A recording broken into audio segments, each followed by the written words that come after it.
Suit up, strap in, warm the tires, and leave on yellow. Time for the MitsuTimes podcast, presented by MitsuTimes.org, the home of the fastest Mitsubishi cars. With your host, Josh. Hey guys, welcome to another episode of the MitsuTimes podcast. Today my guest is Mr. Sam Rupert. He is the owner and driver of a very cool 9-second 2G. How are you today, sir? Too bad. How are you doing today? I am fantastic. Ready to get out there and get racing season going. Yeah.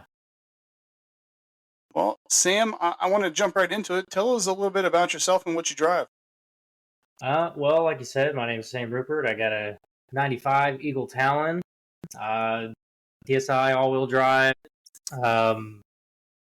I've had this car for years, specifically the engine block. I've had it for years, since about 2014.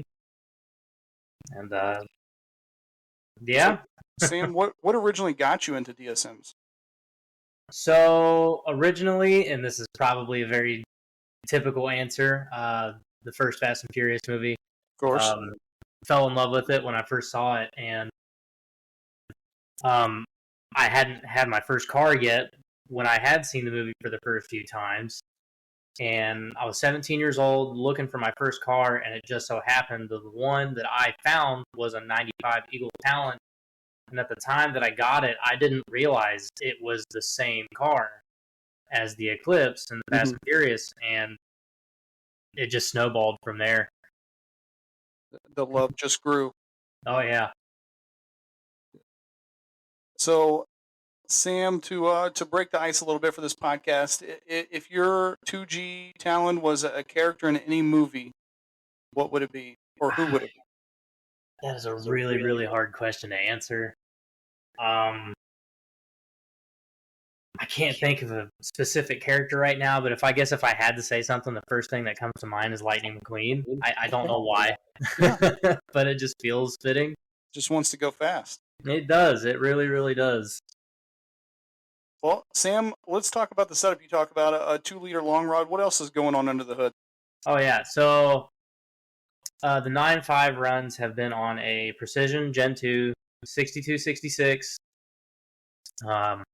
GSC S2 cams, mainly turbo tough rods, Ross aluminum pistons. It's a 6-bolt bottom end with a factory 6-bolt crank, and it had King's bearings in it. Had stock valves, Kigley springs. Got a dog box, carbon drive shaft, quartermaster twin disc,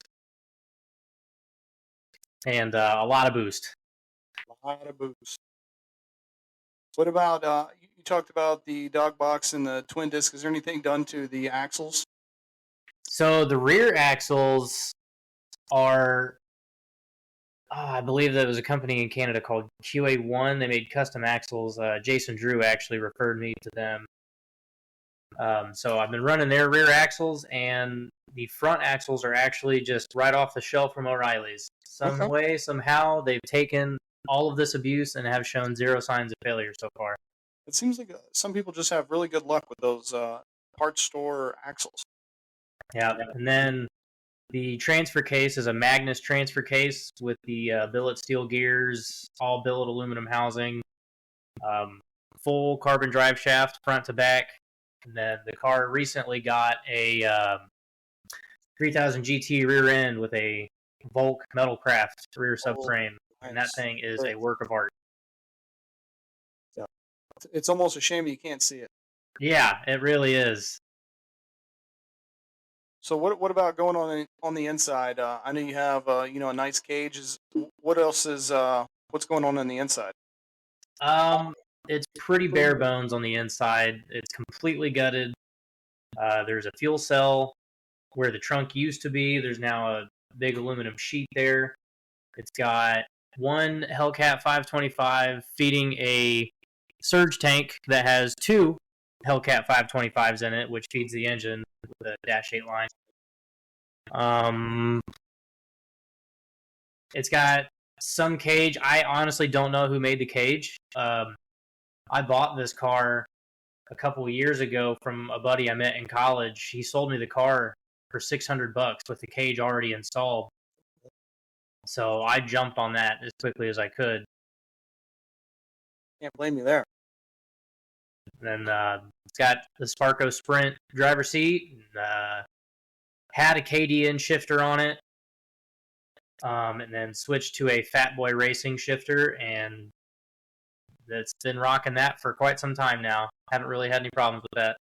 What are you doing as far as suspension? Suspension's just typical BC Racing coilovers. So the only thing that we didn't really talk about is what are you doing for ECU? Oh, it is a FuelTech FT550.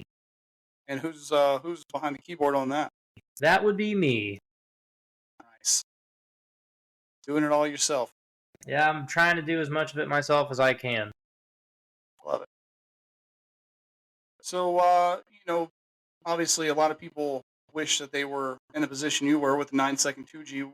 I want to talk about some of the biggest hurdles, getting from the 11s down to the 10s and then now into the 9s. Let's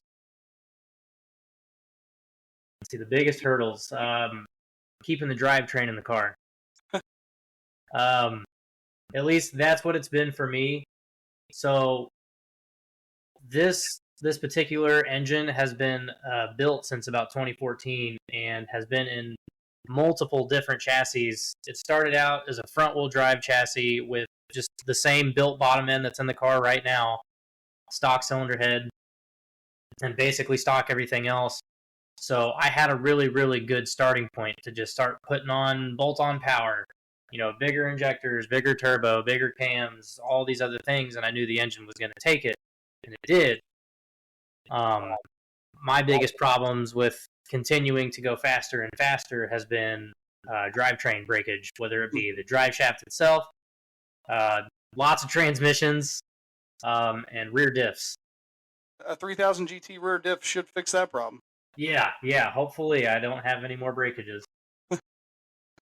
Sam, I want to go back to when you got that first 9-second slip. You pull around to the the slip tower. What goes through your head? Nothing but pure joy and excitement, to put it lightly. I record all of my passes with a GoPro in the car, and I've got the video floating around somewhere of me at the shootout going back around to the ticket booth, picking up my slip and just screaming, "Oh my gosh, I've got a 9-second street car." Oh yeah. Don't get much better than that. Yeah, I couldn't stop smiling for the next 30 minutes. Love that. So, Sam, I want to talk about your pre-race ritual. From the time you unload off the trailer to waiting in line for the staging lights. What are you doing in a typical race day? Honestly, probably not as much as I should. A lot of the times I just kind of go out there and rip on it and hope for the best. But I do make sure to check all my fluids, make sure, clutch pedal feels good, it's got plenty of clean oil in it, brake fluid's good, set the tire pressures, set the trailer, and then go up there, make sure the engine's not too cold to run, not too hot to where it's heat soaked, and go out there and rip on it. So would you say that first 9-second pass has been your most memorable pass, or has there been one that stands out to you more than that one? If we're talking about racetrack passes, yeah, that's probably my most memorable one. Mm-hmm. If you'd like me to elaborate, I can. Go for it. So, I'd say my most memorable pass is a roll race with a Tesla Plaid. I was having injector issues this day, so the car was actually a little down on power, and I didn't realize it. But me and this Tesla Plaid, we were door to door, and I couldn't believe it that I had held my own against that car, because everybody knows how quick those things are. Sure. I tell everybody about that to this day. That happened about 2 years ago. Your war story.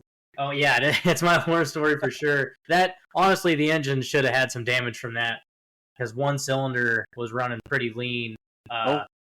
the Tesla was actually recording, and underneath my car, you could see a constant fireball coming from the wastegate dump tube. Oh, no.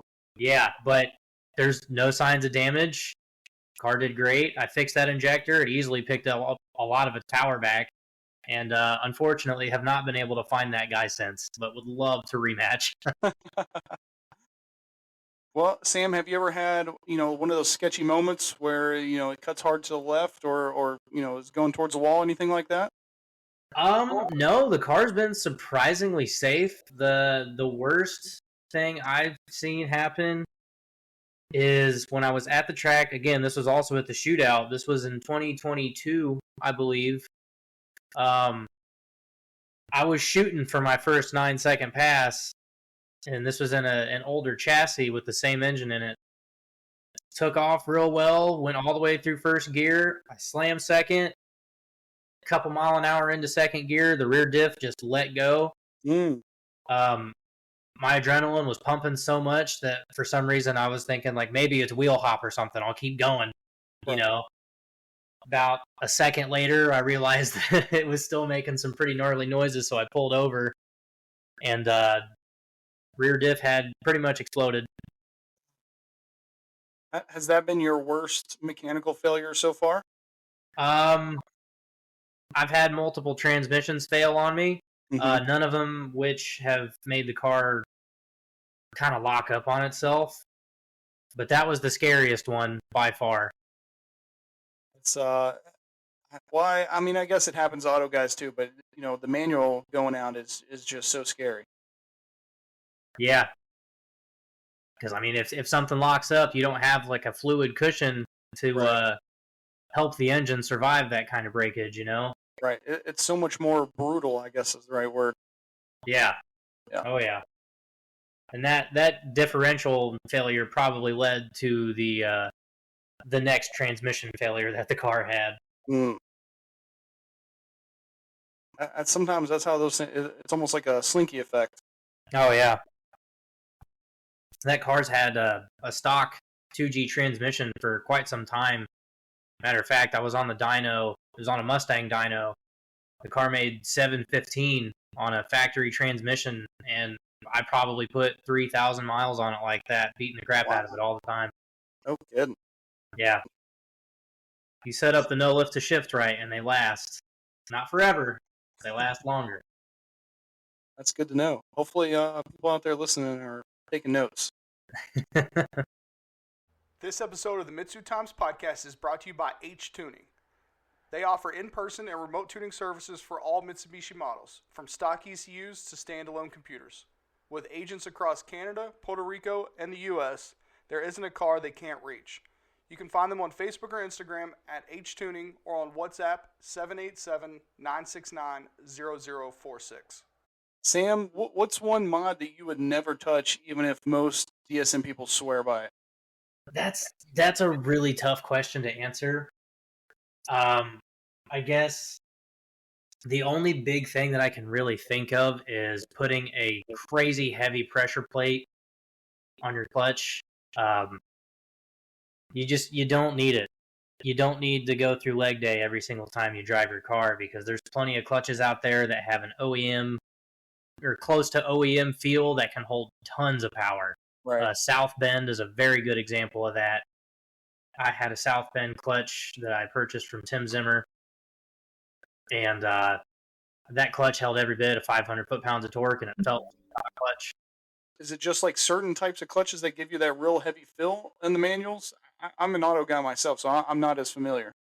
So I don't have a whole lot of experience with lots of different clutches on this platform, but I have been in some cars where the clutch pedal is just incredibly stiff, and the pressure plate fingers are the cause of that. And people do that so you get more clamp load on the clutch disc itself, which helps hold the torque. If you have a really good friction material, aka the disc, you don't need all that clamping force, because all that clamping force puts a lot of stress on the thrust bearing and the crank, and everybody knows the tales about crank walks and DSMs. That's kind of where it all stems from. Yeah. So not having a crazy heavy pressure plate helps with that. And it saves your left leg too. So, Sam, we all know that there's a huge culture behind the DSMs. Most of us are pretty tight. How would you say that the community has impacted your journey with this car?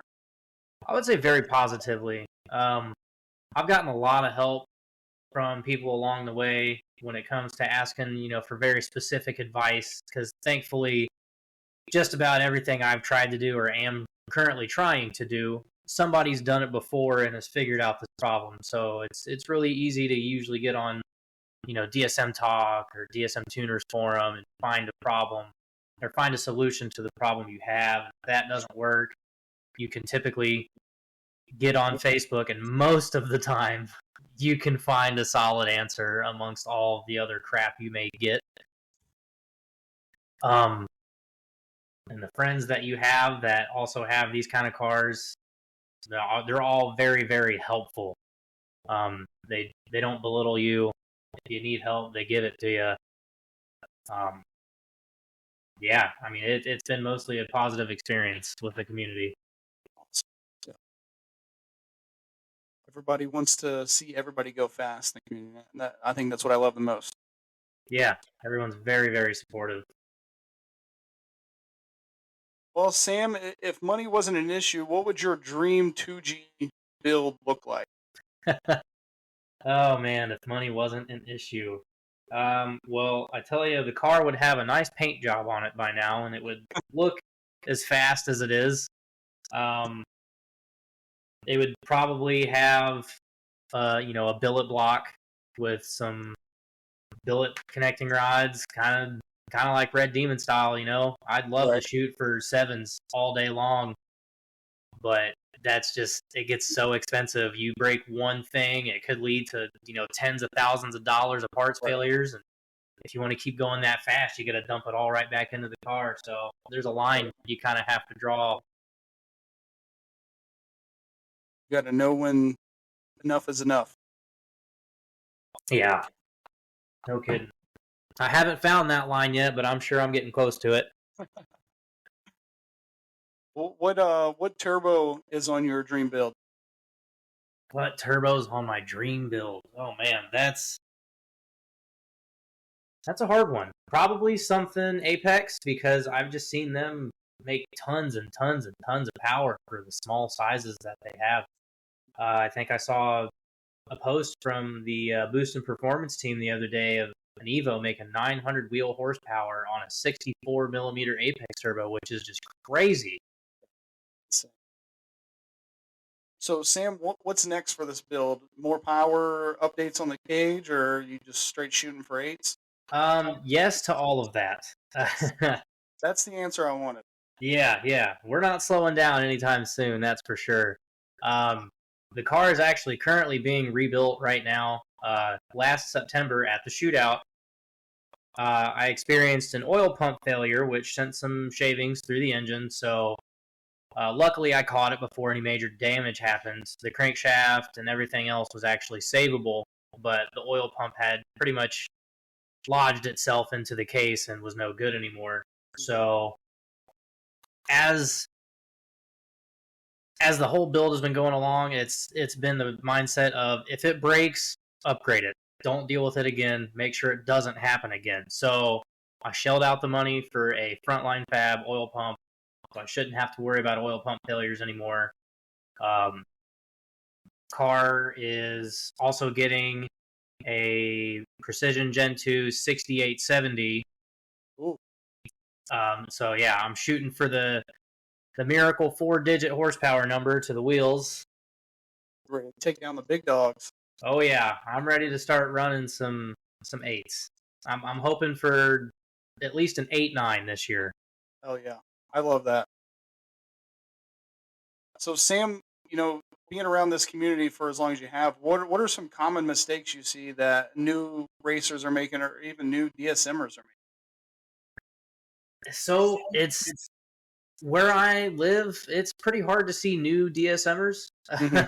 I'm like the only one locally.